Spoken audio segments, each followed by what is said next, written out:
Rainmaker FM.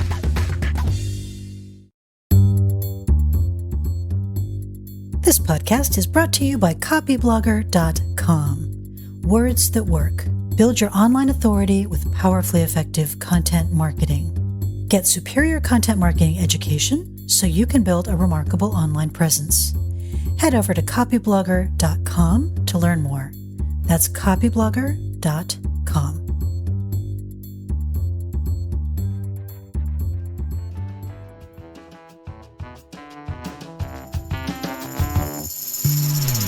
Hey there, it is so good to see you again. Welcome back to Copyblogger FM, the content marketing podcast. Copyblogger FM is about emerging content marketing trends, interesting disasters, and enduring best practices, along with the occasional rant. My name is Sonia Simone. I'm a co-founder and the Chief Content Officer for Copyblogger Media, and I share additional writing as well as a complete archived podcast over at remarkable-communication.com.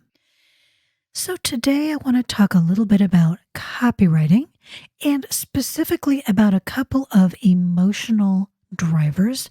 These are just emotions that get people to do things. For example, they get people to buy products and services, or at least they play an important part in helping people make the decision to do those things.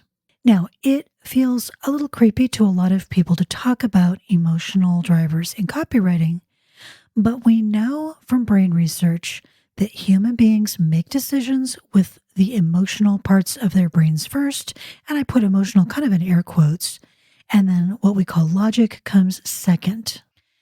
And you may think of yourself as a very logical person who makes your decisions logically, but the human brain must have those emotional components, those kinds of thinking that are associated with the emotions intact in order for us to be able to make decisions at all. People who have damaged regions in those parts of the brain also cannot make even simple decisions. They can't decide, what pair of pants to put on today. So when I talk about using emotion in copywriting, it's not about doing something manipulative. It's not about, pulling somebody's strings like some crazy puppet master. It's just essential to effective communication to really speak to the emotional brain as well as the logical brain. And I chose 3 drivers today that are all really important. They inform a lot of our decisions. They play a big role in our lives, but they all have elements that are a little bit charged or even a little bit embarrassing, so they don't get talked about as much. So I thought it would be fun to talk about them today. So the first one is what's often called significance, and what you can call in maybe a little less whitewashed way, bragging rights. Feeling important, feeling like a big shot even. Now, in a lot of cultures, this emotion is extremely frowned on. And something you've probably noticed about your own emotions is there's no point frowning on them because they exist whether we approve of them or don't. And this is an emotion that we all have and that we all want to have. We all want to feel this way sometimes.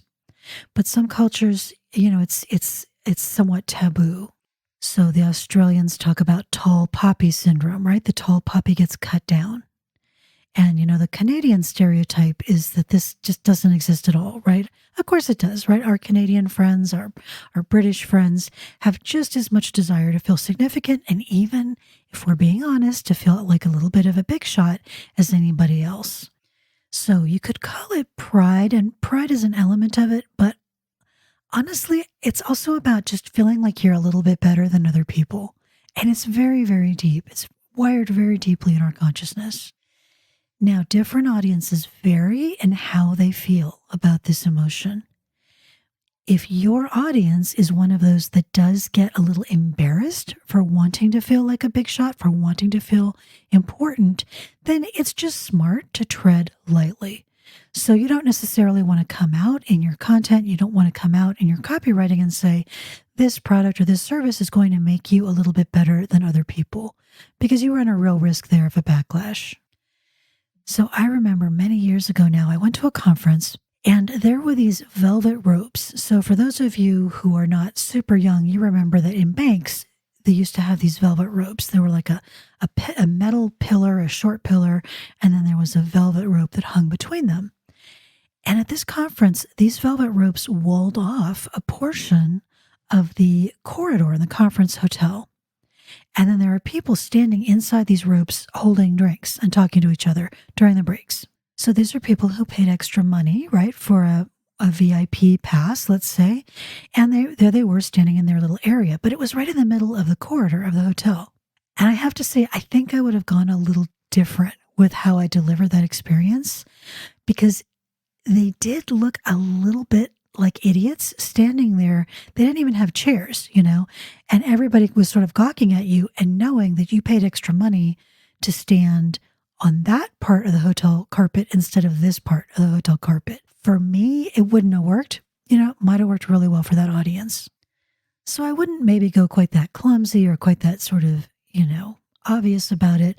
But I do think that adding a first-class experience to what you sell, to what you do, it's often a really good idea.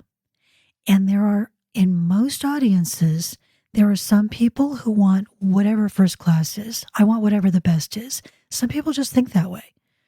And, you might as well help them out with that. And of course, we would like to think of some, ethical ways to add real value instead of it just being a walled off corridor in the hallway. So think about what you could add that was really valuable for a first class experience.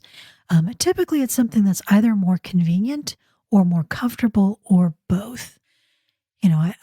Lots of conferences do have VIP passes, and very often, like, those people maybe get into the auditorium first, so they get to pick the best seats because, they're ahead of the game, and they might be invited to some special sessions that not everyone goes to. That would be an example of adding value, and I'm sure this conference probably did those things as well.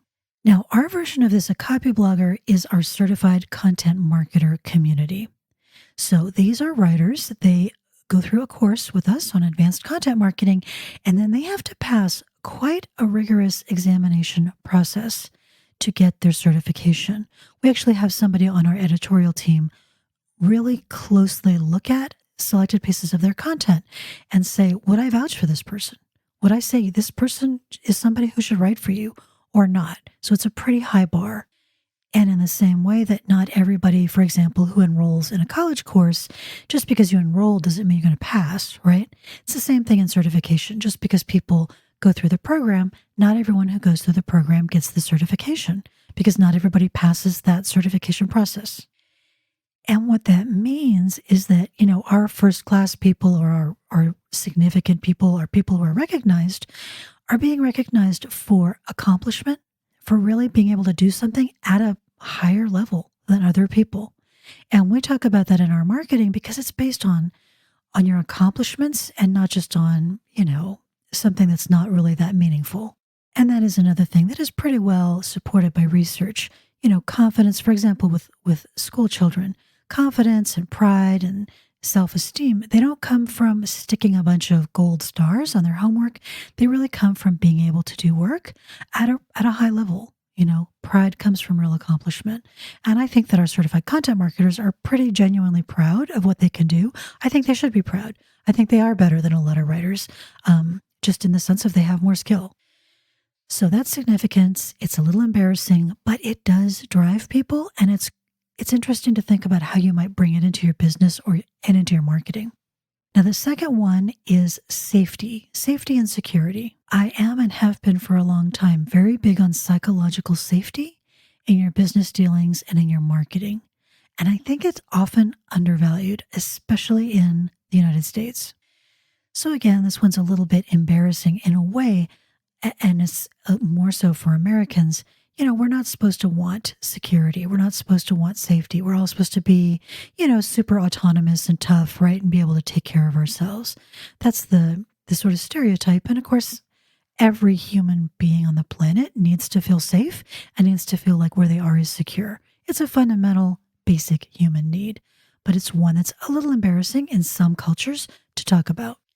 Something I have observed for a long time is that not feeling safe, not feeling like this is a safe transaction, is one of the most important reasons people will balk at doing business with you. People will halt before they move forward with a purchase. Now, this is a traditional part of copywriting. There's something called risk reversal in copywriting. The most obvious one is a money back guarantee, right? You're not going to risk anything because if you're not happy, I'll give you your money back. And that is helpful. It does help people feel more safe. And then we have safety signals. So if you belong to the Better Business Bureau, you put that logo on your website because it helps people feel like you're probably not a giant scammer. Maybe, hopefully, right? But there are a couple that are maybe somewhat less talked about. One of them is that content marketing as a practice is really good for helping people feel more safe and more secure with you and with your business. So if you publish content twice a week for 4 years, you just don't look like somebody who's going to bunk off somewhere. You really look like you're going to stick around, like you have some commitment to your own reputation. Now, I don't want you to think, because some people will try to tell you this, that you have to wait 4 years to do any business. It's not that. But with content and with showing up for your community, for your audience, week in and week out, with some expression of, your values and your business and how you help people, that really helps build trust, and it accumulates over time. So that the longer you're in the business, the more of that reputation and the more safety and security people feel when they're doing business with you. And that's all to the good. It's really an asset that grows with time. And the other facet to this that I don't see talked about as much as might be is that there's that certain kind of very hypey copywriting. We've all seen it, right? This is why that kind of copywriting backfires in so many arenas. So it does work sometimes. It exists for a reason. There are, business scenarios in which a very aggressive copy strategy, will convert well. Sometimes the problem that's being solved is so bad that the person is willing to, accept the unsafe feeling of this pressure, this high pressure sales experience in order to solve the problem. And then some audiences are just more or less fearful about being pressured. Some people don't feel uncomfortable with it, and some people feel very uncomfortable with it. So it just varies based on your audience and what kind of problem you're solving. I have now officially been around for too long to say silly things like, aggressive copy doesn't work, because sometimes it does work, but it doesn't work all the time. And when it doesn't work, often it's because it's pushing too hard and it's actually making people feel less safe. So they don't want to move forward because they're fearful. Either they're just uncomfortable, they trust you, but they just don't feel comfortable and they're not going to move forward until they're comfortable. Or they may actually be afraid that you're a scammer, that you're not legitimate business. You're pushing so hard, it makes them pull back. When you're training dogs, there's something called an opposition reflex. If you yank on a leash for a dog, the dog has an impulse to pull the opposite direction. It's just it's a reflexive thing. And honestly, people are the same way. If you try to yank on somebody with your copy, their impulse is going to be to pull away from you because they're going to feel like you're trying to snag them into something that they might not want. So the message is not, never state something strongly. Sometimes you want to use good, strong copywriting techniques, but really think about that principle of safety. And if your conversions are weak, you might be pushing harder than is useful. So sometimes dialing it back actually will get you better conversions. I have seen it many, many times at Copyblogger. And incidentally, I find the tighter relationship you have with your community, the lighter touch you want to use with your sales. You want to let people know it's there. You want to be proud of it. You don't want to be embarrassed about it, but you don't have to push it so hard if people trust you. It's more a matter of offering it and then helping people see why it's so valuable rather than trying to push them into doing something. And then the third slightly embarrassing or slightly charged emotional driver of behavior is identity, or what Robert Cialdini called unity. And this is who you are in the context of a group, especially of a group centered around a set of values. This is extremely easy to see in the realm of politics. People like us, right? And this principle has elements of both significance and safety. So people feel special. They feel significant when they are part of a group. They feel like they're part of something bigger than they are. And even something, as silly in a way as a sports team. Think about how much people's identities get wrapped up in a sports team and how significant and good they feel when that team wins. It's really important driver. It's really important part of how we're wired. And of course, belonging to a group is also a really core bedrock part of safety for human beings as a species. We're a social mammal. We have weak teeth. We don't have much going on in the way of claws. We don't run very fast. We need to band together to stay safe. And having an identity of belonging to a group triggers very strong feelings of safety and security, as well as the significance. So I've talked about this principle before. I've written about it, and it did not used to be as charged as it is today. But clearly at the moment, this, behavior in accordance with your affinity with a particular group and particular belief is pretty out of hand all over the world. It's gotten to the point where it's become destructive. So I think we should all think about, what are we doing in our businesses? What are we contributing to? I don't think inflaming it, I don't think throwing a lot of gasoline on the fire is necessarily a great thing to do. But the other side of that is, this is the climate we live in. This is the environment we are in. And pretending it's not happening is not necessarily appropriate either. If you're a member of a group and you have a set of beliefs and you believe that your group is trying to make the world a better place, I don't think that you should be shy about just going ahead and standing up and saying, this is what I believe in. And I thought about, what can we focus on to make this less destructive? And I think that standing up and really taking the time to think about, what is it you want to protect? What is it that you want to defend? What do you want to stand up for? What do you care about? And what would you like to see continue in this world? What would you like to see get nurtured in this world? What would you like to see more of? I think almost everyone right now is extremely clear on what they would like to see less of. I am clear on that myself. And, sometimes you do have to take a stand. If I tell you on this podcast, I think Nazis are completely unacceptable. It is not okay to be a Nazi. It is not okay to march around saying and doing Nazi things. I don't think that should be controversial. With some groups it is. I don't think those people necessarily are that interested in Copyblogger. But whether they are or whether they aren't, I'm not uncomfortable standing up and saying, I think that's not okay. It's unacceptable. But if you put, let's say, 80%, 90% of your time when you do talk about your values in really trying to build up what you think is important, and then less time tearing down what's not as good. Among other things, you help keep yourself from burning out on your own outrage. And that is a real thing that happens right now. We spend so much time being so angry and so frustrated at the things we see that are, kind of melting down around us. We become exhausted and we become demoralized. If you try and focus on what could I do that would try and make something I think is good, better, and stronger, it just helps ease some of that frustration and some of that burnout. Because again, you can pretend it doesn't exist and that might work for your business depending on your audience. But increasingly, the world is polarized. You see some of the biggest brands on the planet, they're taking sides. You can see in their advertising, they have a point of view. And refusing to admit what side you're on because you're trying to hedge your bets, it just gets less and less plausible. So it really is always about your audience and what they care about and trying to find something in common that you stand up for, that you feel is important, and then go ahead and stand up for that.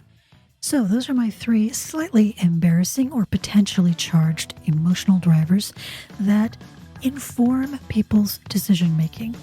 These are not, magic words. They're not strings that are going to make people, bend to your will. Of course not. But they are important things that are going on in the hearts and minds of the people that we talk to. And so it's on us to get into that conversation and meet people where they are. That's it for today. Thank you so much for your time and for your attention. Take care.